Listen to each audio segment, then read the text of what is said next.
Hello दोस्तों। तो आज हम लोग पढ़ने जा रहे हैं the human I and the colourful world. वैसे आप लोग का बहुत बहुत वेलकम है हमारे चैनल पे। तो वेलकम के साथ साथ शुरू करते हैं हम लोग अपने क्लास 10th का जो साइंस का चैप्टर है, physics the human I and the colourful world. तो बेसिकली इस चैप्टर में हम लोग क्या पढ़ेंगे, थोड़ा सा ओवरव्यू देता हूँ। देखो हम लोग क्या पढ़ेंगे इसमें।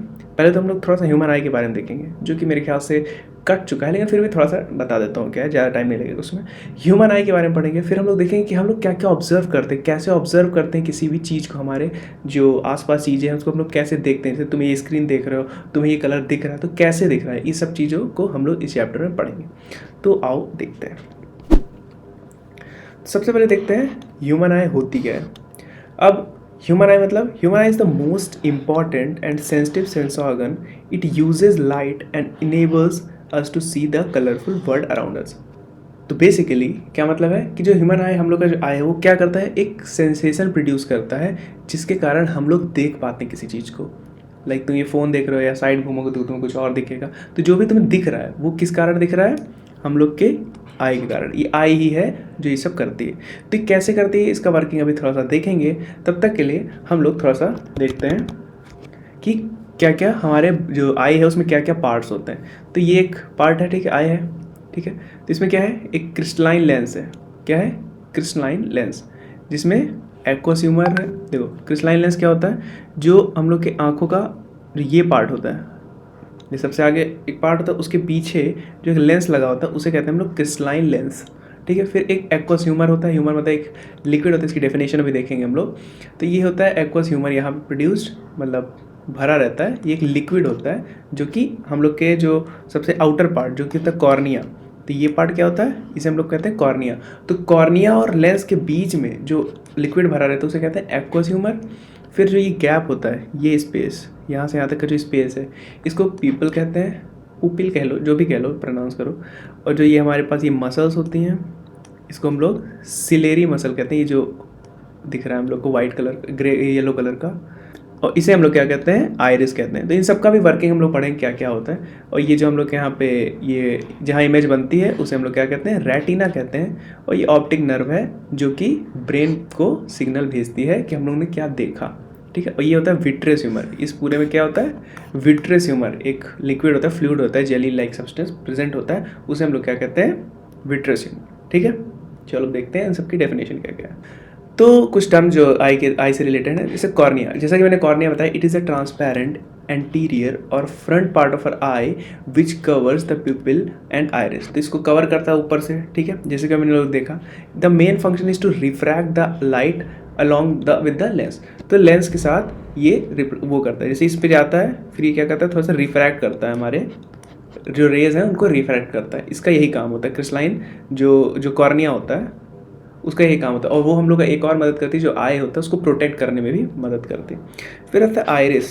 अब आइरिस क्या है, it is the pigmented coloured protein of the I visible externally. तो हम लोग को ये बाहर से दिखता है, ठीक है। The main function of the iris is to control the diameter of pupil according to the light source. तो लाइट कैसी आ रही है उसके अकॉर्डिंग हम लोग क्या करते हैं, इसका हम लोग ने मतलब आई जो है वो एडजस्ट करती है। जैसे क्या है, जो ये चीज़ होती है, ये ये सिस्टम। तो ये सिस्टम जो है हम लोग का क्या होता है, जैसे अगर बहुत तेज़ लाइट आती है तो हम लोग की आँखें थोड़ी सी, ये जो होता है ये थोड़ा थोड़ा आगे आ जाता है, जिससे हम लोग की लाइट जो है थोड़ा कम जाए अंदर, ठीक है। तो इसका क्या काम होता है कि ये अपने आप को एडजस्ट करती है, जिससे अगर कम लाइट होती है तो ये बड़ा हो जाता है, मतलब साइज़ का बड़ा हो जाता है, तो हम लोग ज़्यादा अच्छे से देख पाते हैं, लाइट ज़्यादा अंदर पास होती है। और अगर लाइट बहुत ज़्यादा है तो हम लोग का वो छोटा हो जाता है ये चीज़, जिससे लाइट कम से कम जाए, क्योंकि हम लोग को इफेक्ट करने लगती है, हमें प्रॉब्लम क्रिएट करने लगती है। जब बहुत ज़्यादा लाइट आती है तो आँख फाड़ के देखोगे तो क्या होता है, दर्द होने लगता है, सेंसेशन होने लगती है आँख के पीछे। तो वही काम है इसका। फिर retina, retina it is the inner most layer of the I. It is the light sensitive surface of the I on which image is found. तो इस पर इमेज बनता है। और इसमें क्या होता है, दो तरीके के से रॉड होते हैं। रॉड मतलब दो तरीके के सेल होते हैं, जिसे कहते हैं, दो तरीके के सेल होते हैं, एक रॉड्स सेल और एक कोन्स। तो रॉड्स का काम क्या होता है, respond to intensity of light, और ये क्या होता है, respond to colour of the light. तो क्या होता है कि जो इंटेंसिटी मतलब जो लाइट आ रही है उसकी कितनी तीव्रता है, कितनी तेज आ रही है, वो कौन रिस्पॉन्ड करता है, रॉड्स। और कि कौन सा कलर है, कि वो ब्लू है, वाइट है, रेड है, वो कौन रिस्पॉन्ड करता है, कोन्स, ठीक है। तो ये हमारा फैक्टर, ये था रेटिना का। फिर सेलेरा, ठीक है। सेलेरा क्या होता है? ये होता है it is a fibrous protective outer layer of the eye containing collagen and elastic fiber, it is also known as white of the eye. तो ये जो वाइट हमें दिखता है वाइट ऑफ द आई, तो इसे सेलेरा कहते हैं, ठीक है। ये फाइब्रस प्रोटेक्टिव एक लेयर है हम लोग के यहाँ पे जो हम लोग को प्रोटेक्ट करती है मतलब धूल मिट्टी इन सब चीज़ों से, मतलब कह सकते हो। फिर हम लोग के पास क्या क्या चीज़ें हैं, जैसे एक ऑप्टिक नर्व है। ऑप्टिक नर्व क्या होती है? It is located at the posterior, जैसे मैंने बताया कि ह्यूमन ब्रेन को क्या करती है, ये सिग्नल भेजती है अंदर से, ठीक है। आई रेटिना पे जब पड़ता है तो बेसिकली क्या कहते हैं, रेटिना जैसा है, रेटिना पे इमेज बनी तो उसको सिग्नल भेजता है ब्रेन को थ्रू ऑप्टिक नर्व्स, ठीक है। एक्वस ह्यूमर क्या है? वही मैंने बताया कि एक वाटरी फ्लूइड प्रेजेंट होता है कहाँ, कॉर्निया और लेंस के बीच में, ठीक। ये क्या करता है, आँख को थोड़ा नरिश रखता है और इन्फ्लेटेड मतलब ज़्यादा गर्म नहीं होने देता है। विट्रस ह्यूमर, विट्रस ह्यूमर क्या होता है? ये ट्रांसपेरेंट जेली लाइक सब्सटेंस होता है जो कि प्रेजेंट होता है लेंस और रेटिना के बीच, जो बहुत सारा भी हमने दिखाया था। जैसे जो ये पोर्सन है, ये विट्रस ह्यूमर है, जेली लाइक सब्सटेंस होता है, ठीक। 99% इसमें वाटर होता है, फिर कोलेज, प्रोटीन और बहुत कुछ होता है। The main function of the vitreous humour is to protect eyes and maintain its spherical shape. तो इसका क्या फ़ायदा होता है कि आई को प्रोटेक्ट करे, इसका स्फेरिकल शेप, मान लो ये खत्म होगा तो ये पिचक जाएगा, खत्म हो जाएगा, तो इसको क्या करता है, शेप शेप प्रोवाइड करता है, जिससे क्या होता है हमारा जो आई का शेप है वो स्फेरिकल बना रहता है। वो अगर निकाल लिया जाए, खत्म हो जाए, तो आई पिचक जाएगी, ठीक है। Ciliary muscle, they hold the lenses in position and help in modifying the curvature of the lens. तो ये क्या करते हैं, ये यहाँ पे सिलेरी मसल है, तो ये बेसिकली हमारे लेंस को मदद करती है, किसमें? देखो हम लोग के लेंस को मदद करती है उसका कर्वेचर छोटा या बड़ा करने में। जैसे उसको खींच देंगी तो उसका कर्वेचर बड़ा हो जाता है, दबा देती है तो उससे कर्वेचर छोटा हो जाता है। इससे हम लोग एडजस्ट कर सकते हैं अपनी आइज़ की, कि हमें दूर देखना है तो कैसे देखेंगे, तो वो बड़ा हो जाएगा, पास देखना है तो छोटा हो जाएगा, वो ऑटोमेटिक अपने हिसाब से लेंस को एडजस्ट कर सकती है। तो ऐसा महसूस में लेंस है तो मतलब वो ग्लास का नहीं है, ठीक है, तो वो एक बेसिकली फ्लेक्सिबल सब्सटेंस होता है, ठीक है। अब ब्लाइंड स्पॉट, तो ब्लाइंड स्पॉट के बारे में बात करें तो ये पॉइंट देखो, ये समझ लो एक स्क्रीन है हमारी, क्या ये जो रेटिना है ये हमारी स्क्रीन है। तो अगर इस पे इमेज बनती है, ठीक है, इमेज बनना है तो सीखिए, अगर इस पे इमेज बनती है तो हमें सब कुछ दिखाई देगा। लेकिन अगर ये पॉइंट, क्योंकि इस पॉइंट पे क्या है हमारा, इस पॉइंट पे तो स्क्रीन है नहीं, रेटिना है नहीं, तो इस पॉइंट पे अगर इमेज बनेगी तो हमें ब्लैक दिखाई देगा, हमें कुछ भी नहीं दिखाई देगा। तो इस पॉइंट को क्या कहते हैं हम लोग? ब्लाइंड स्पॉट कहते हैं, ठीक है। फिर वही crystalline lens, the transparent soft flexible material which act as a convex lens. तो ये क्या है, ये हम लोग का क्रिस्टलाइन लेंस है जो कि as a convex lens act करता है। अब देखेंगे वर्किंग ऑफ ह्यूमन आई। अब ह्यूमन आई का वर्क होता कैसे है, ठीक है, तो इमेज कैसे फॉर्म होती है। तो an image is formed on the retina by successive refraction at cornea, the aqueous humour, lens, vitreous humour, an image form is real, diminished and inverted, ठीक है। तो क्या था, सपोज करो ये एक लाइट बल्ब है, अब यहाँ से क्या आया, हमारा लाइट आई, ठीक है। अब हमें लाइट बना वो आता है कि 2 पॉइंट लेंगे, तो ये क्या होता है यहाँ पे जाता है, तो कॉर्निया, ठीक है, कॉर्निया से फिर एक्वस ह्यूमर, फिर लेंस से, फिर विट्रस ह्यूमर से गुजरते हुए कुछ रिफ्रैक्ट होता रहता है और फिर हमारे रेटिना पे आके ये इमेज बना लेता है, ठीक है। इन्वर्टेड होती है और क्या होती है, डिमिनिश्ड और रियल इमेज होती है, ठीक है। Then light sensitive cell generate signal. भाई लाइट सेंसिटिव सेल क्या क्या बताया, क्या बताया एक बार रिमाइंड करो, क्या बताया था, एक रॉड बताया था और एक क्या कोन्स बताया थे। तो रॉड्स का इंटेंसिटी नापता है, इंटेंसिटी, और ये कलर्स, ये कलर बताता है, ठीक। तो ये हमारा वर्किंग है। तो क्या होता है, जैसे पास में ऑब्जेक्ट है तो देखो इमेज बड़ी बनी, दूर में ऑब्जेक्ट है तो इमेज छोटी बनी, बस यही हमारा फैक्ट है। देखो साइज़ तो बल्ब का सेम ही रहेगा, सिर्फ साइज़ का लेंथ का डिफरेंस है कि कितनी दूर रखा है। जैसे कि हमारा नॉर्मल लेंसेज के साथ वर्किंग होता है, सेम प्रोसेस हमारे आंखों के साथ भी होता है, ठीक। अब यहाँ कुछ चीज़ें देखेंगे, जैसे परसिस्टेंस ऑफ विजन। अब परसिस्टेंस ऑफ विजन क्या है, the continuance of sensation of eye for some time after removal of object is called persistence of vision. तो परसिस्टेंस ऑफ विजन बेसिकली है क्या, कि सपोज करो तुम ऐसे अपना हाथ सामने रखो और कुछ देर तक इसको देखते रहो, फिर एकदम से हटा लो, तो कुछ मतलब फ्रैक्शन ऑफ सेकेंड्स के लिए वो हमारे ऑब्जेक्ट सामने बना रहता है। जैसे कि तुम इतनी देर से स्क्रीन देख रहे हो, एकदम से सर घुमा लो तो तुम्हें थोड़ी देर के लिए, बहुत कम समय के लिए, मतलब समय देख रहे हो 1/16 सेकेंड के लिए तुम्हें क्या दिखाई देगा, ये स्क्रीन तुम्हें दिखाई देगी वहाँ पे, ठीक है, बहुत कम। उसको हम लोग मतलब इतना इग्नोर करते उतना होता नहीं, क्योंकि 1/16 सेकेंड बहुत कम होता है। तो इसे कहते हैं persistence of vision. Power of accommodation, this is the ability of eye to observe distinctively the object situated at widely different distance from eye. ठीक है, तो ये हम लोग की आंखों की पावर है कि हम लोग दूर रखी हुई चीज़ देख सकते हैं। जैसे पावर का एडजस्टमेंट है, मतलब जैसे ये लैपटॉप है, तो लैपटॉप को मैं देख रहा हूँ, पीछे कुछ और वॉल है या चेयर रखी कुछ भी है, तो दूर देखूंगा मैं तो क्या होगा भाई, एडजस्ट कर रहा है ना, हमारी आंखों को, आंखें एडजस्ट कर रही है ना कि पास की चीज़ है तो पास का देख पा रहे हैं, दूर की चीज़ है दूर देख पा रहा हूँ। तो इसे कहते हैं हम लोग पावर ऑफ अकोमोडेशन। ठीक है, तो accommodation of eye is due to ciliary muscle. तो सिलेरी मसल हेल्प करती है लेंस को छोटा बड़ा करने में, तो उन्हीं के कारण हमारा पावर ऑफ अकोमोडेशन होता है। अब कुछ और टर्म है, जैसे फार पॉइंट क्या होता है, नियर पॉइंट क्या होता है, क्या होता है। The most distant point at which an object can be seen clearly is called far point of the eye. तो सबसे दूर पॉइंट, जो सबसे मतलब फारदेस्ट पॉइंट हमारी आंखों से जिस ऑब्जेक्ट को हम देख सकते हैं उसे कहते हैं हम लोग फार पॉइंट। और जो सबसे पास, वो डिस्टेंस जिससे सबसे पास हम लोग क्लियरली, देखने को तो कुछ भी दिखेगा, ब्लर दिखेगा कुछ भी है, लेकिन क्लियरली देख सकते हैं, तो उसे कहते हैं हम लोग near point. The point at the closest distance eight which object can be seen clearly by the I in is called near point. इसे नियर पॉइंट कहते हैं। ठीक है, तो हम लोग का नियर पॉइंट कितना होता है 25 सेंटीमीटर, यानी 25 सेंटीमीटर तक हमें बहुत अच्छे से दिखता है, लेकिन उसके पास एकदम आंखों के सामने लाओगे तो तुम्हें ब्लर दिखने लगेगा, तुम्हें नहीं दिखेगा क्लियर। ठीक है, और नॉर्मल आई के लिए हम लोग फारदेस्ट पॉइंट इन्फिनिटी मानते हैं। इन्फिनिटी मतलब ये नहीं कि तुम्हें कुछ भी दिखेगा कि अब जैसे क्या होता है, तुम्हें सन दिख जाता है, मून दिख जाता है, काफ़ी दूर है वो, तो रिलेटिवली क्या है, वो इनफाइनाइट डिस्टेंस है, तो डिफाइन नहीं होती ना, इन्फिनिटी कुछ डिफाइन नहीं है। ठीक है, कुछ लोग के लिए इन्फिनिटी इतनी दूर भी है, कुछ लोग के लिए मून भी है, तो फार पॉइंट अलग अलग होता है, इसलिए इनफाइनाइट बोल देते हैं। तो ये बात समझ में आ गई कि फार पॉइंट क्या है, हमारा इन्फिनिटी होता है, नियर पॉइंट 25 सेंटीमीटर होता है। ठीक, अब देखो मैक्सिमम पावर ऑफ अकोमोडेशन क्या होता है, मतलब हम लोग की आंखों का मैक्सिमम कितना देख सकते हैं। ठीक है, तो हमें पता है कि नियर पॉइंट क्या होता है, पावर ऑफ अकोमोडेशन मतलब क्या, जितना दूर ऑब्जेक्ट हो तो उतना हम लोग आराम से देख सकते हैं कि नहीं। सिंपल है, जितनी पास आता रहता है ऑब्जेक्ट हमारे आंखों को उतनी ज़्यादा मेहनत करनी पड़ती है। तो दूर वाले का तो ठीक है, तो उसमें तो मिनिमम पावर लगेगा। तो जो मैक्सिमम पावर किस में लगेगा, जो सबसे पास पॉइंट है, तो सबसे पास कितना है 25 सेंटीमीटर हमारा नियर पॉइंट होता है। तो हम लोग को पावर का फॉर्मूला पता है, P = 1/f होता है। अब इसमें वैल्यू रख दोगे, f हमें क्या है, फोकल लेंथ हमें दिया है कितना 25।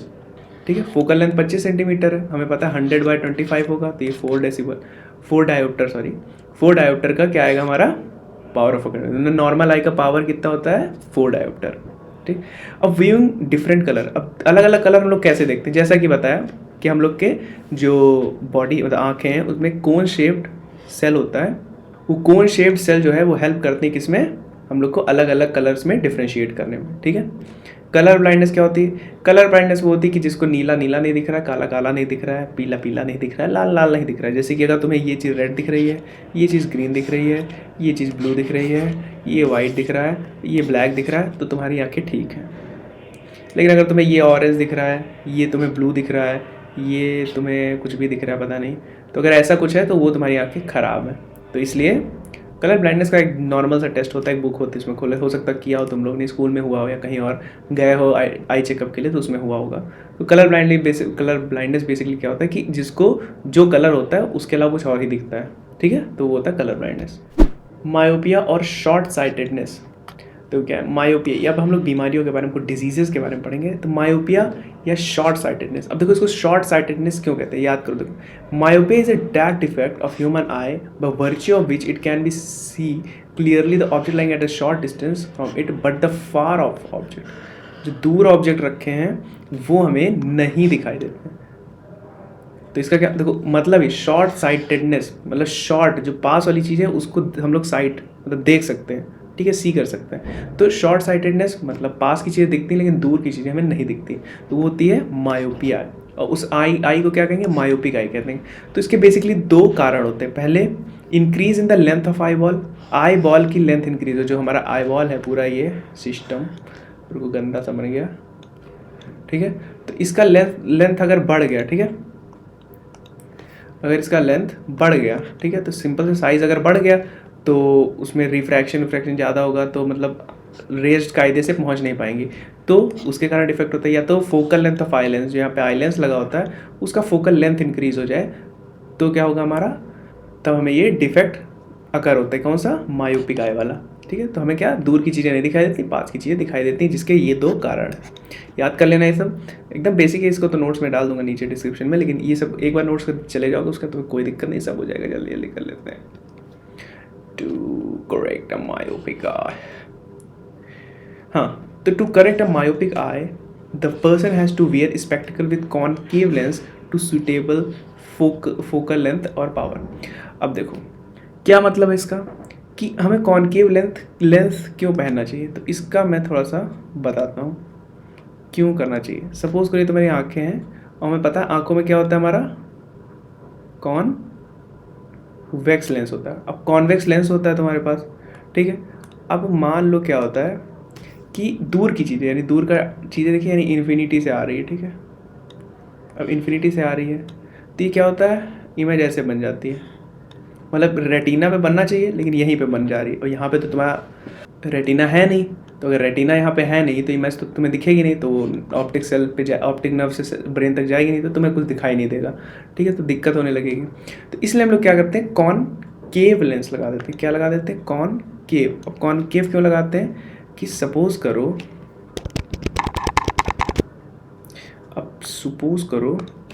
कि, तो हम लोग क्या करेंगे, ऐसे बन जाता है, तो अगर इसमें हम कॉनकेव लेंस लगा देते हैं, क्या, कॉनकेव, जो कि ऐसा होता है, तो कॉनकेव लेंस का काम क्या होता है, वो रिफ्रैक्ट कर देता है बाहर की तरफ।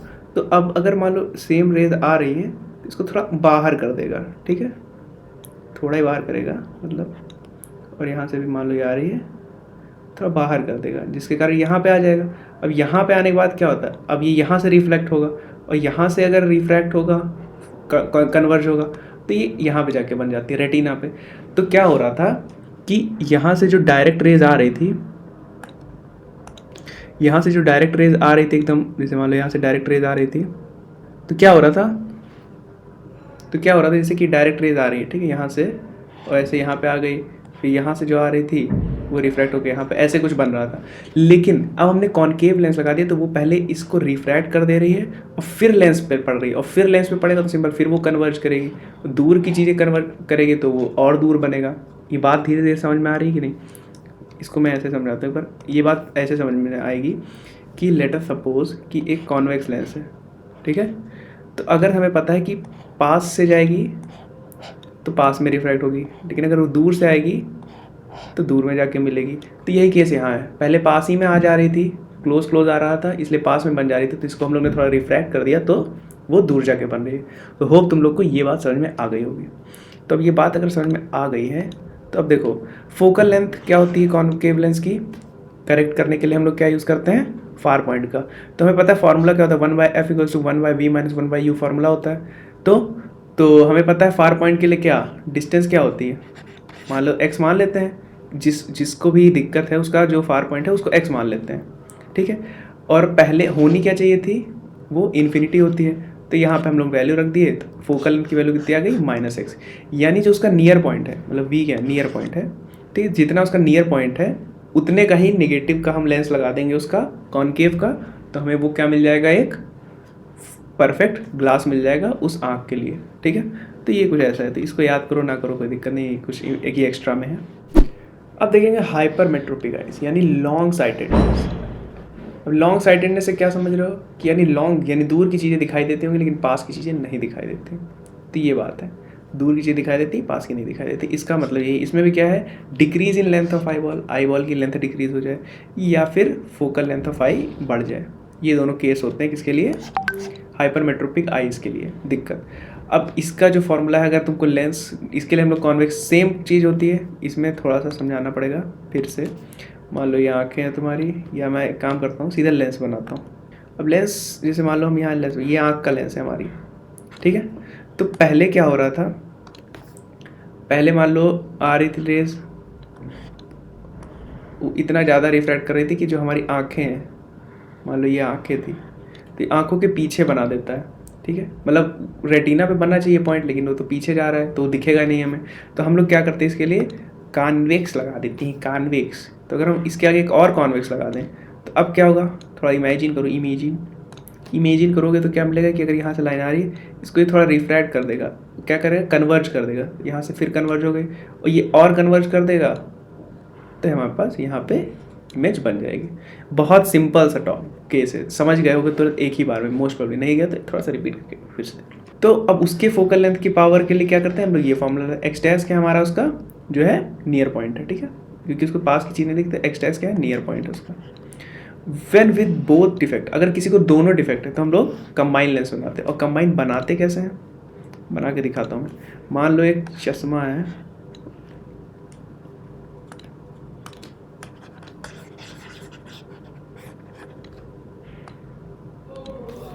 कंबाइन बनाते कैसे हैं, मान लो ये एक चश्मा ले लिया हम,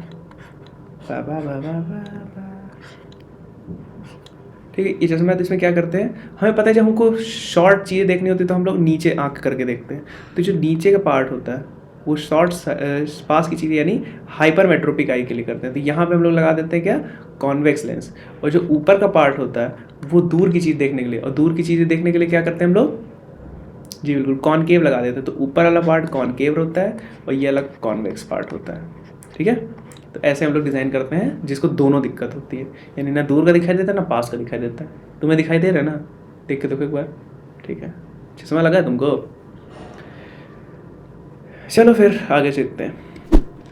अब एक और दिक्कत होती है, दिक्कतें बहुत हैं लोगों को यार, हम लोग दिक्कत ही पढ़ते रहेंगे। प्रेस बायोपिया, तो प्रेस बायोपिया बेसिकली क्या होता है कि ये एज के हिसाब से होता है, जब लोग बूढ़े होने लगते हैं तो उनको ये दिक्कत आती है, तो रीडिंग राइटिंग में दिक्कत होने लगती है। तो बेसिकली रीडिंग राइटिंग में दिक्कत मतलब पास की चीज़ें दिखने में दिक्कत, तो पास की चीज़ें वाले क्या होता है, हाइपरमेट्रोपिया।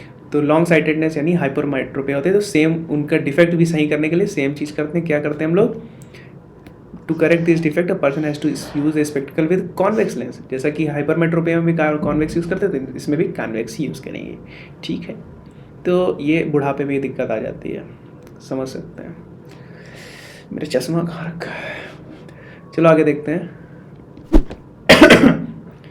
इलस्ट्रेशन, अब एक एग्जांपल देख लेते हैं किसका, कि सपोज करो एक नियर पॉइंट है, हाइपरमेट्रोपिक है। हाइपरमेट्रोपिक मतलब पास की चीज़ दिखने, उसका जो हमारा नियर पॉइंट है 75 है, ठीक है। What is the power of lens required to enable him to read the book holder 25 centimetre, ये कुछ ऐसे फालतू लिखे। मतलब अगर 25 सेंटीमीटर पे कोई चीज़ है, मतलब उसको हाइपरमेट्रोपिक मतलब उसका नियर पॉइंट मतलब समझ रहे हो, खिसक गया है, मतलब उसको 75 सेंटीमीटर की दूरी पे रखी हुई चीज़ उसका पास उसका नियर पॉइंट है, यानी उसके अंदर लाओगे तो उसको ब्लर दिखने लगेगा। तो 75 से हमें 25 पे लाना है, तो कितने पावर का लेंस लगेगा, तो उसका नियर पॉइंट कितना है, 75 है, और डिस्टेंस बुक कितनी है, 25। तो हम लोग ये वाला फार्मूला अभी पढ़े थे कि नहीं, F = x-d। मान लो ये फार्मूला नहीं याद है, ठीक है, वो फार्मूला याद हो गया तब तो ठीक है, नहीं याद हुआ तो सिंपल सा डिराइव कर लो कि 1/f = 1/v - 1/u पढ़े हो। अब 1/x यानी x क्या था, यानी v क्या था, उसका फार पॉइंट था, तो 75 रख देंगे, और फार पॉइंट हमें पता v माइनस में रखेंगे, तो ये माइनस में रख दिए। फिर u क्या था उसका, जो हम लोग को बनाना है, जितनी इमेज जहाँ पे बनवानी है, तो वो -25 हो गया। अब इसको तुम सॉल्व करोगे, तो सॉल्व करना आता है, तो f की वैल्यू कितनी आएगी, 37.5 सेंटीमीटर, यानी फोकल लेंथ है 37.5 सेंटीमीटर, तो पावर कितना हो जाएगा, 100/37.5 यानी 2.6 डायोप्टर। तो आशा है हमें कि आपको यह ज्ञात हो गया होगा कि इस प्रश्न में हम लोगों ने किस विधि का प्रयोग करके इसे सॉल्व किया है, ठीक है, ठीक है। तो समझ गए होगे कि हम लोग देखो क्या होता है, v क्या होता है हमारा, जो नियर पॉइंट हम लोग का पहले से होता है, मतलब पहले से मतलब किसी को दिक्कत है उसका नियर पॉइंट, और u क्या होता है, जिस पॉइंट पे हमें लाना रहता है, तो वैल्यू रखो, कच कुछ करो, आंसर आ जाएगा। तो देखो कैसा एग्जाम्पल है, आसान सा रहता है ऐसे ही। तो अब हम लोग देखेंगे refraction of light through a prism. अब प्रिज्म अगर है, एक प्रिज्म है, उसमें कैसे रिफ्रैक्ट होती है कोई लाइट, तो देखो यहाँ से एक बीम जाएगी, वो बीम पहले क्या होगी, अंदर, सिंपल सा ग्लास है तो अंदर को रिफ्रैक्ट होगी, फिर बाहर निकलेगी, फिर एक बार रिफ्रैक्ट होगी, क्योंकि सिंपल सा रिफ्रैक्शन तो होगा ही। तो रिफ्रैक्शन हो रहा है तो होने दो, कैसे हो रहा है, सुनो मेरी बात। हम लोग ने पढ़ा था ये क्या है, देखो ये है बाहर का पार्ट, रेयरर मीडियम है, और जो अंदर का पार्ट है ये क्या है, डेंसर है, डेंस मीडियम है कि नहीं। तो सिंपल सी बात है, हम लोग देखते हैं, मान लो ये लाइन है तो इसका परपेंडिकुलर है, ये नॉर्मल हो गया, ठीक है, ये नॉर्मल है। तो अगर ये नॉर्मल है तो कोई इंसिडेंट बीम अगर इधर से आ रही है तो टकरा के क्या होता है, नॉर्मल की तरफ बेंड होती कि नहीं होती? हाँ, तो इधर को जाना था और इधर को नॉर्मल की तरफ बेंड हो गई थोड़ी। अब ये अंदर तो ऐसे ही चलेगी इसी डायरेक्शन में। अब क्या होता है, जब डेंसर से रेयर में जाती है तो अवे फ्रॉम नॉर्मल होती है। तो ये नॉर्मल था तो जाना इधर था, लेकिन नॉर्मल से अवे हो जाती है, यानी और रिफ्रैक्ट हो जाती है। बात समझ में आ गई? तो अब प्रिज्म के कुछ केसेस, क्या क्या कुछ केसेस देखते हैं। केसेस मतलब कि क्या क्या टर्म्स है, मतलब तो ये एंगल क्या होता है, इसे कहते हैं एंगल ऑफ प्रिज्म। ये हमें पता है एंगल ऑफ इंसिडेंस कहते हैं। और फिर ये पार्ट होता है, इसको कहते हैं हम लोग एंगल ऑफ रिफ्रैक्शन। ये होता है एंगल ऑफ रिफ्रैक्शन। और फिर बाहर निकलने के बाद जो होता है ये भी रिफ्रैक्शन है, लेकिन इसको क्या कहते हैं, एंगल ऑफ इमरजेंस। तो ये सारी टर्मिनोलॉजी है, हमें पता है ये आई ई आर ए। अब इनके बीच में एंगल का रिलेशन क्या होता है, angle A plus angle D, यानी और सॉरी ये भी बता देते हैं ये। तो देखो क्या होता है, ये एंगल क्या होता है, एंगल ऑफ डिफ्लेक्शन होता है कि कितना डिफ्लेक्ट हुई। तो आ तो ऐसे रही थी और बाहर निकली ऐसे, तो इसको जब एक्सटेंड करेंगे तो ये यहाँ आएगी, इसको एक्सटेंड करेंगे तो यहाँ आएगी। तो ये जहाँ दोनों इंटरसेक्ट कर रहे हैं, तो ये जो एंगल बना रहे हैं इसे कहते हैं एंगल ऑफ डिफ्लेक्शन, मतलब कितना डिफ्लेक्ट हो गई। तो इसको एंगल ऑफ डिफ्लेक्शन कहते हैं, इसे एंगल ऑफ प्रिज्म कहते हैं। इन दोनों का सम किसके बराबर होता है, angle of incidence plus angle of emergence के बराबर। ये बेसिक सा कॉन्सेप्ट था, कुछ खास था नहीं, ठीक है। अब देखेंगे डिस्पर्जन ऑफ वाइट लाइट। अब वाइट लाइट कैसे डिस्पर्स होती है, स्प्रेड कैसे होती है। तो बेसिकली कुछ है नहीं, the phenomena of splitting of light, sorry देखो इसमें क्या है कि सिंपली एक वाइट लाइट आती है। अब वाइट लाइट में कई सारे कलर होते हैं और हर कलर का अलग अलग वेवलेंथ होता है। तो हमें पता है कि जो रिफ्रैक्शन होता है, क्या जो हमारा जो ईटा होता है, जो मतलब रिफ्रैक्टिव इंडेक्स, वो इन्वर्सली प्रोपोर्शनल होता है किसके, वेलोसिटी के, ठीक है। तो वेलोसिटी के इन्वर्सली प्रोपोर्शनल है, इसका मतलब क्या। और वेलोसिटी क्या होता है, जिसकी वेवलेंथ, मतलब वेलोसिटी सबसे ज़्यादा किसकी होती है, रेड लाइट की ये वायलेट की ज़्यादा होती है सबसे ज़्यादा। तो वायलेट की अगर वो ज़्यादा है तो रिफ्रैक्शन कम हो, सॉरी वेलोसिटी सबसे ज़्यादा रेड की होती है, तो वेलोसिटी सबसे ज़्यादा अगर रेड की है तो रिफ्रैक्शन कम होगा। तो इसलिए ये देखो ऐसे जा रही थी तो हल्की ही मुड़ी। फिर ऑरेंज की और ज़्यादा कम वेलोसिटी होती है तो और ज़्यादा रिफ्रैक्ट हुआ। अब वायलेट की सबसे कम वेलोसिटी होती है तो सबसे ज़्यादा रिफ्रैक्ट करता है। तो वो कुछ ऐसे करके हमारा स्प्रेड हो जाता है। तो देखो the phenomena of splitting of white light into constituent 7 colour और passing through the is called dispersion of light. Red colour bend the least and violet colour bend the through maximum angle on passing through the prism. बात समझ में आ गई? Basic सा बात थी कि refractive index क्या कहते हैं, वेलोसिटी कम तो रिफ्रैक्टिव इंडेक्स ज़्यादा रिफ्रैक्शन किसका होगा, जिसकी वेलोसिटी कम होगी, ठीक है। तो कच से इधर मूव किया तो हमारा काम हो गया। तो बेसिकली डिस्पर्जन लाइट मतलब ये सब सवाल कहीं आने वाले नहीं है, ठीक है, याद कर लेना। लेकिन अब देखते हैं विजुअल स्पेक्ट्रम। अब विजुअल स्पेक्ट्रम क्या होता है, this band of 7 colour obtained on a screen on passing white light through is called spectrum. तो मतलब एक जैसे ये जो हम लोग ने यहाँ पे ग्रैब किए, जो हमको 7 कलर मिले, इनको किसी एक स्क्रीन पे लेने को जो मिलेगा हमें उसे कहते हैं स्पेक्ट्रम। अब क्या होता है, अगर हम लोग को वो स्पेक्ट्रम दिख रहा है, अगर वो चीज़ें दिख रही हैं तो वो विजुअल स्पेक्ट्रम, नहीं दिख रही है तो इनविजुअल स्पेक्ट्रम। अब प्योर इम्प्योर स्पेक्ट्रम क्या होता है, मतलब अगर कोई डिफरेंस हमें दिख रहा है, मतलब अगर यहाँ पे रेड है फिर येलो ग्रीन, मतलब अगर हमें दिख रहा है कि यहाँ पे एक बॉर्डर लाइन है, अगर वो ऐसा दिख रहा है कि यहाँ के बाद ऑरेंज शुरू हो गया, ऑरेंज के बाद येलो शुरू हो गया और येलो के बाद ग्रीन शुरू हो गया, अगर हमें ऐसी चीज़ दिख रही है तो इसका मतलब क्या है, वो प्योर स्पेक्ट्रम है। लेकिन अगर ओवरलैप कर रही है, मतलब ये है फिर इसके ऊपर ये है ऐसे, तो ये चीज़ ऐसे यहाँ ओवरलैप हो रहा है अगर, तो उसे क्या कहेंगे, इम्प्योर स्पेक्ट्रम, ठीक है। अब ये जरूरी चीज़ है कि मैक्सिमम वेवलेंथ और मिनिमम फ्रिक्वेंसी किसकी होती है, रेड की। और मैक्सिमम फ्रीक्वेंसी किसकी होती है, वायलेट की। यानी वेवलेंथ सबसे ज़्यादा रेड की होती है और मिनिमम, एक चीज़ याद कर लो उसका उल्टा दूसरा है, मतलब वेवलेंथ सबसे ज़्यादा रेड की और मिनिमम वायलेट की होती है। बात समझ आ गई? ये तो याद करने वाली चीज़ें हैं, तो उसमें क्या ज़्यादा कुछ डिफाइन करने वाला है नहीं। तो जल्दी जल्दी ख़त्म करते हैं फिर। और इसी जो हम लोग डिस्पर्जन का भी हम बता रहे थे उसका वो पढ़ो कैसे क्या होता है। द कॉज ऑफ डिस्पर्जन क्या था, मैंने जो सेम चीज़ बताई, एन क्या है, वेलोसिटी की इन्वर्सली प्रोपोर्शनल है कि वेलोसिटी ज़्यादा तो वो कम, ऐसे होता है कि नहीं होता। तो सेम चीज़ है, velocity of violet is less than velocity of red. तो अगर रेड की वेलोसिटी बहुत ज़्यादा है तो सिंपल सा, तो रिफ्रैक्शन कम होगा, तो जो कि रिफ्रैक्शन कम होगा। वायलेट की वेलोसिटी बहुत कम है तो उसका रिफ्रैक्शन ज़्यादा हो रहा है। बस यही जो अभी केस मैंने बताया तो वही है उसका कारण। फिर सिंपल ज़्यादा, अगर कोई वाइट लाइट ऐसे डिस्पर्स हुई, ठीक है, और उसके आगे अगर मान लो इसके आगे एक स्क्रीन लगा देते फिर से, तो ये जब बाहर से निकलेगी तो फिर से वाइट लाइट होगी, मतलब उसका रिवर्स हो जाता है, कुछ खास वो नहीं है। PDF में मैं जब भेजूंगा तो उसमें देख लेना डायग्राम। रेनबो, ये बहुत बड़ी सी डिफिनेशन लिखी है जिसकी जरूरत नहीं, उसको मैं आगे समझा देता हूँ कि होता क्या है आखिर। ठीक है, तो फिलहाल एक चीज़ ये देख लो, the essential condition for observing a rainbow is that observer must stand with his back toward the sun. मतलब अगर तुम्हें रेनबो देखना है तो तुम्हारे पीछे सन होना चाहिए, ठीक है, पीठ के सामने सन होना चाहिए, यानी तुम सामने, मतलब अगर पीछे उधर सन है फिर मैं, फिर सामने रेनबो, ऐसे होना चाहिए। अब देखते हैं रेनबो काम कैसे करता है। तो पहले देखते हैं टोटल इंटरनल रिफ्लेक्शन। तो टोटल इंटरनल रिफ्लेक्शन क्या होता है, एक केस होता है, उस केस में होना रिफ्रैक्शन चाहिए लेकिन हो क्या जाता है, रिफ्लेक्शन। तो ये क्या आता है, यहाँ से बीम आई, ये ड्रॉप ऑफ वाटर है, इसके अंदर आया, स्प्रेड हुआ सब, और फिर यहाँ पे होना तो रिफ्रैक्शन ही चाहिए, क्योंकि है तो ये सिंपल से डेंसर से रेयर में जाता है तो रिफ्रैक्शन होना चाहिए। लेकिन यहाँ पे क्रिटिकल एंगल आ जाता है, उसके कारण क्या होता है, ये रिफ्रैक्ट कर जाती है फिर से।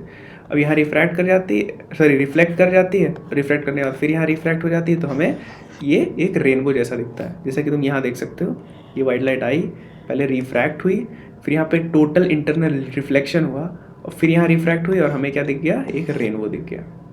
बात समझ गया, कुछ खास तो था नहीं इसमें, एक नया टर्म था जो कि टोटल इंटरनल रिफ्लेक्शन। उसका मतलब क्या होता है कि एक एंगल होता है, अगर उस एंगल पे स्ट्राइक करता है, जो हमारा बीम है लाइट की, अगर उस एंगल पे रिफ्लेक्ट करता स्ट्राइक करता है सरफेस को, तो रिफ्रैक्ट होने के बाद बजाय रिफ्लेक्ट हो जाता है। तो वही होता है किसके, रेनबो के केसेस में। ठीक है, अब एटमॉस्फेरिक रिफ्रैक्शन क्या होता है, it is a phenomena of bending of light on passing to the earth's atmosphere. The earth के एटमॉस्फेयर से बेंड होने को, अर्थ के एटमॉस्फेयर से बेंड होने को क्या कहते हैं हम लोग, एटमॉस्फेरिक रिफ्रैक्शन। छोटी सी बात है। तो कई सारे केसेस जैसे star seen higher than they actually are. तो अगर स्टार हायर दिख रहा है, मतलब हम लोग को दूर दिखते हैं उसके वहाँ होने के बजाय, तो क्या होता है कि जैसे यहाँ पर एक्चुअली स्टार यहाँ पे है, लेकिन वो क्या होता है सरफेस में, मतलब जो हम लोग का जो एटमॉस्फेयर है उस काफ़ी डेंस होता है ऐसे, तो उसमें धीरे धीरे रिफ्रैक्शन होने लगती है, और रिफ्रैक्शन के बाद जो फाइनल लाइट मिलती है हमें, उसको जब एक्सटेंड करो तो वो यहाँ पे आके मिलती है। तो ये एक साइंटिफिक प्रोसेस है। क्या होता है, इसे क्या कहते हैं, एटमॉस्फेरिक रिफ्रैक्शन। तो रिफ्रैक्शन कारण यहाँ तक ऐसे धीरे धीरे हर जगह पे थोड़ा थोड़ा रिफ्रैक्ट होते गया। रिफ्रैक्ट होने के बाद जो फाइनल लाइट पहुँची, उसको जब एक्सटेंड करोगे तो हमें यहाँ एक अपेरेंट स्टार मिलेगा जो कि हायर होगा, कहाँ से, एक्चुअल स्टार से। ठीक है, advance sunrise and delayed sunset, same जो इसमें लगा वही इसमें भी होता है। इसमें क्या होता है कि रेज ऐसे गई, अब एटमॉस्फेरिक रिफ्रैक्शन कारण रिफ्रैक्शन कारण हमें यहाँ पे मिली। अब इसको एक्सटेंड करोगे तो इधर ही आके बनेगा, तो इमेज हमें यहाँ दिखती है, जो कि हमें असली सन नहीं होता है। मतलब जो हम लोग देख रहे होते हैं सुबह, वो असली सन नहीं होता है, वो खाली इमेज होती है। वो इमेज होती है, असलियत में सन उगा ही नहीं होता है, तुम्हें दिख 2 मिनट पहले ही जाता है। सेम चीज़ सनसेट के बाद भी होता है, डूबता बाद में, लेकिन तुम्हें 2 मिनट बाद दिखता है, क्योंकि यहाँ पे पहुँच चुका है। ये मान लो हॉरिजन है, यहाँ पे तुम खड़े हो और ये एक हॉरिजन है, इसके नीचे सन है, लेकिन ये क्या होता है, एटमॉस्फेरिक रिफ्रैक्शन होता है, और फिर उसको जब एक्सटेंड करोगे यहाँ पे तो तुम्हें सन यहाँ पे दिखेगा। तो इसलिए क्या होता है, हमें 2 मिनट पहले दिख जाता है सन, और 2 मिनट बाद डूबते हुए दिखता है। असलियत में सन डूब चुका होता है, लेकिन तुम्हें बाद में दिखता है। ठीक है, बात समझ गए? ठीक है, अब देखते हैं scattering of light. Scattering of light क्या होता है, the phenomena of change in direction of light on striking on obstacle like an atom और molecule, dust particle, water droplet. मतलब समझो एक क्लाउड है, क्लाउड में क्या होता है, बहुत सारा एटम होते हैं, डस्ट पार्टिकल होता है, ड्रॉप एयर वाटर वेपर होता है। तो इन सबको क्या होता है, स्ट्राइक करता है, स्ट्राइक करने के बाद क्या होता है, क्योंकि सिंपल रेज बहुत पतली, बहुत ही माइन्यूट होती हैं, तो वो एटम पार्टिकल किसी पे भी टकरा के रिफ्रैक्ट हो जाती हैं, रिफ्लेक्ट हो जाती हैं। तो उस रिफ्लेक्शन के कारण क्या होता है, कोई इधर गया, कोई उधर गया, कोई इधर गया, तो उसे स्कैटरिंग यानी फैल जाता है। तो जैसे ये एटम है, इस पर पड़ा तो ये हर तरफ रिफ्रैक्ट हो गया, तो इसे कहते हैं हम लोग स्कैटरिंग ऑफ लाइट, मतलब बिखर जाना लाइट का। तो scattering involve bouncing off electromagnetic radiation by atom. तो इलेक्ट्रोमैग्नेटिक रेडिएशन मतलब लाइट की बात हो रही है, by atoms and molecule of the medium through which they are travelling. तो जिस मीडियम में ट्रैवल कर रही होती है उसमें रिफ्रैक्ट हो जाती है। मतलब जैसे मान लो ये एटम है, इस पर पड़ा तो ये ऐसे से बिखर जाती है, रिफ्रैक्ट हो जाती है, ठीक है, स्कैटर हो जाती है। तो इसे कहता है स्कैटरिंग ऑफ लाइट। फिर है रेले स्कैटरिंग, यानी एक साइंटिस्ट थे रेले, जो कहीं नहीं रह पाए, तो उन्होंने क्या दिया था कि अगर इंटेंसिटी ऑफ लाइट, मतलब जो लाइट की इंटेंसिटी है वो किसके इनवर्सली प्रोपोर्शनल होगी, लैम्डा की पावर 4। लैम्डा क्या है, वेवलेंथ ऑफ इंसिडेंस लाइट, मतलब इंटेंसिटी ऑफ स्कैटर लाइट, मतलब कितना इंटेंसिटी से स्कैटर होगी लाइट, वो किस पे डिपेंड करेगी, कितना ज़्यादा वेवलेंथ है। अगर वेवलेंथ जितना ज़्यादा उतना कम स्कैटर होगा, ठीक है, और जितना कम वेवलेंथ उतना ज़्यादा स्कैटर होगा, ठीक है। अब देखो, लेकिन ये कब के लिए लागू है? ये तब के लिए है कि when another important factor in scattering of light is relative size of scattering compare to wavelength of light. मतलब जो x है उसको बहुत बहुत बहुत छोटा होना पड़ेगा, यानी जो स्कैटरिंग जो एटम जो साइज़ है उसका बहुत बहुत छोटा होगा, तब जो एटम होगा तब जाके वो स्कैटर होगा।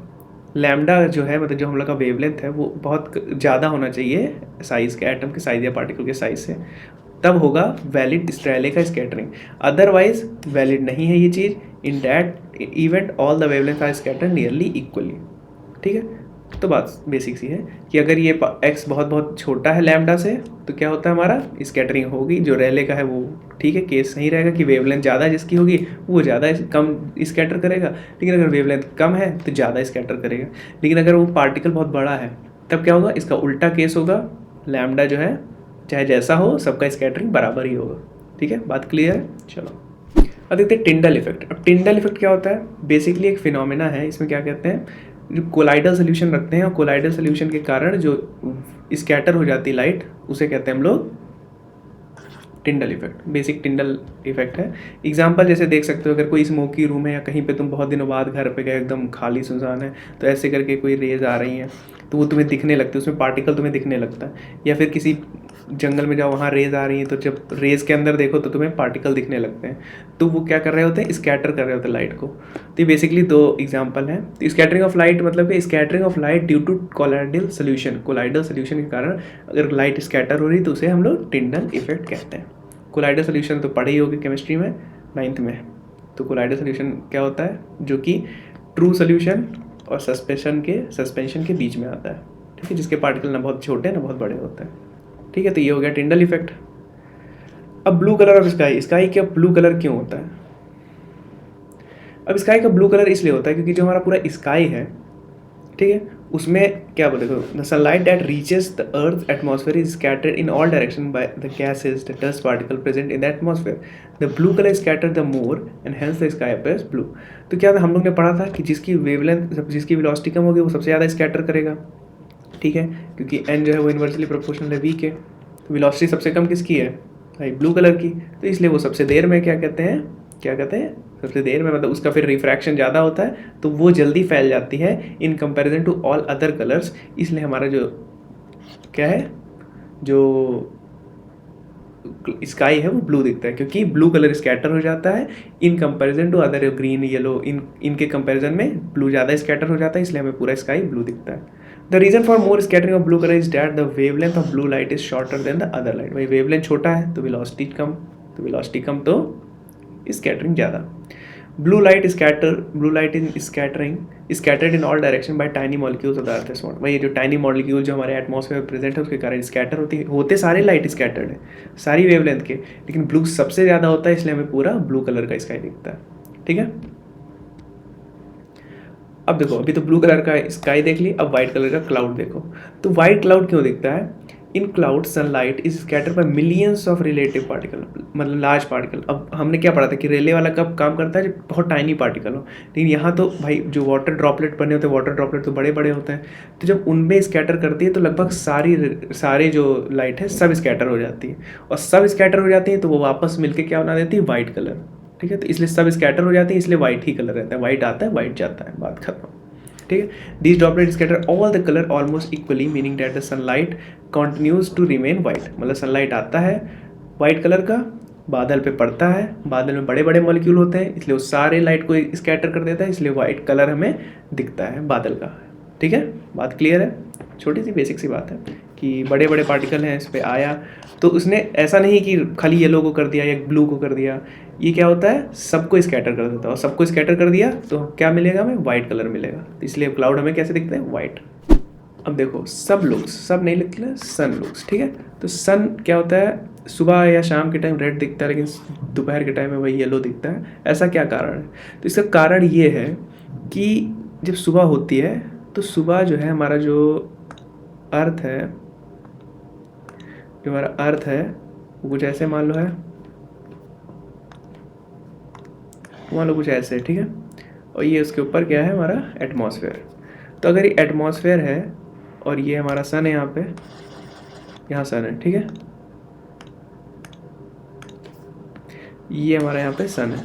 अब ये सन क्या करता है, जब यहाँ से मान लो तुम यहाँ खड़े हो, तो ये जब लाइट यहाँ से आती है तो देखो उसको यहाँ से यहाँ तक ज़्यादा ट्रैवल करना पड़ रहा है। और ज़्यादा ट्रैवल करने का क्या मतलब है, अगर ज़्यादा ट्रैवल कर रही है तो जो सिंपल सी बात है, ज़्यादा ट्रैवल कर रही है तो जिसका वेवलेंथ कम होगा वो तो स्कैटर होता जाएगा, क्योंकि यहाँ एटमॉस्फेयर है, एटमॉस्फेयर में तो पार्टिकल होंगे।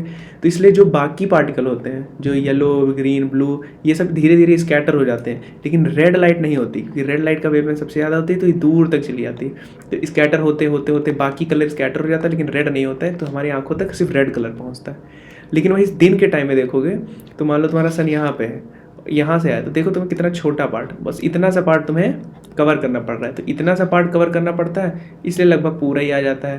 तो हमें वाइट या मतलब येलो कलर का सन होता है, ऑरेंज, तो वही दिखता है हम लोग को। बात क्लियर है? ठीक है।